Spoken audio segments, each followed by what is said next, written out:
Grave, establishing tone. 8th century Bengal was paralyzed by a condition local texts called Matsya Nyaya, the law of the fishes.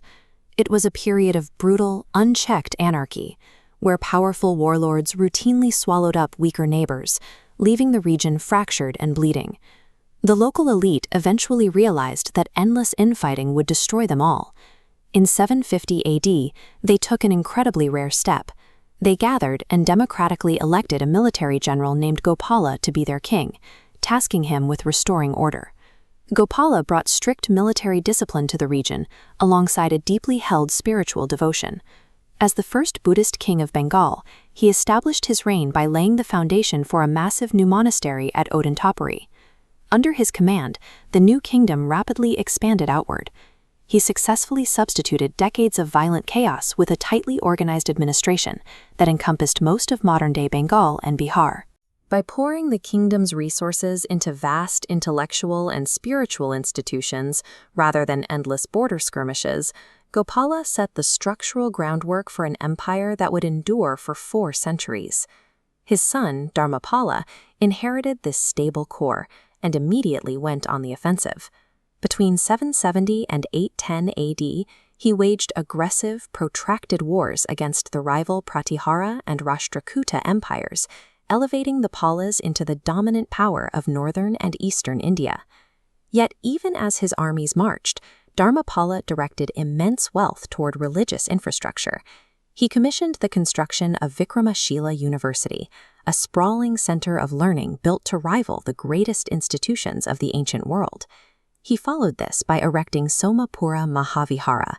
This massive, multi-tiered brick complex functioned as a primary destination for Buddhist pilgrims traveling from across the continent. To communicate the faith to these visitors, Pala builders heavily utilized a specific medium, terracotta. They fired thousands of intricate clay plaques depicting human activities, animal life, and mythical epics, lining the base of their great stupas. Dharmapala understood that monumental architecture and highly visible public art served a dual purpose. They acted as sacred spaces for devotees, while simultaneously projecting the inescapable wealth and cultural authority of the state. The empire reached its absolute physical limit under the third king, Devapala, who pushed the borders deep into Assam, Odisha, and Kamarupa during his 40-year reign. This territorial peak coincided with a golden age of state-sponsored academia. Nalanda University, already an ancient institution, swelled under Devapala's financial patronage, drawing thousands of students and scholars to its brick courtyards from all over Asia. Inside these walls, a theological evolution took hold. Early Buddhist philosophy gave way to the dominance of Vajrayana, or Tantric Buddhism, a practice heavily focused on esoteric rituals, complex deity worship, and intense meditation. This shift toward highly specific, ritualistic worship required a new type of iconography. Pala metalworkers responded by mastering complex bronze casting, producing highly ornate, heavily symbolized statues of deities that practitioners required for their tantric meditations. At the same time, university monks elevated the production of religious texts. They crafted delicate, illustrated palm leaf manuscripts, meticulously painting highly detailed miniature portraits of deities alongside their academic script.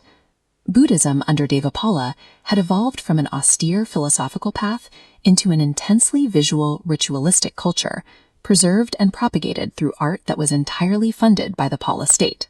Even as the empire eventually began to fracture centuries later under King Ramapala, the state continued to build. He funded the massive Jagaddala University, bringing the total number of major Pala educational hubs to 5. These 5 great Mahaviharas, Nalanda, Odantapuri, Vikramashila, Somapura, and Jagaddala, did not operate independently. They functioned as a highly coordinated, state-supervised network of knowledge, where elite scholars routinely transferred between campuses to share discoveries. This intellectual grid allowed the Palas to manufacture and export culture on an industrial scale. Eminent teachers like Atisha were dispatched on long-range diplomatic and spiritual missions, carrying Pala texts and teachings deep into Tibet and all the way across the ocean to Sumatra. Because of this aggressive outward push, the specific artistic and architectural choices of the Pala Dynasty permanently embedded themselves into local cultures, like Nepal and Java, Burma and Sri Lanka. By aggressively exporting their brightest scholars and their finest art, the Pala kings secured the survival of the faith abroad, acting as the final, vital guardians of Indian Buddhism long after its domestic influence waned.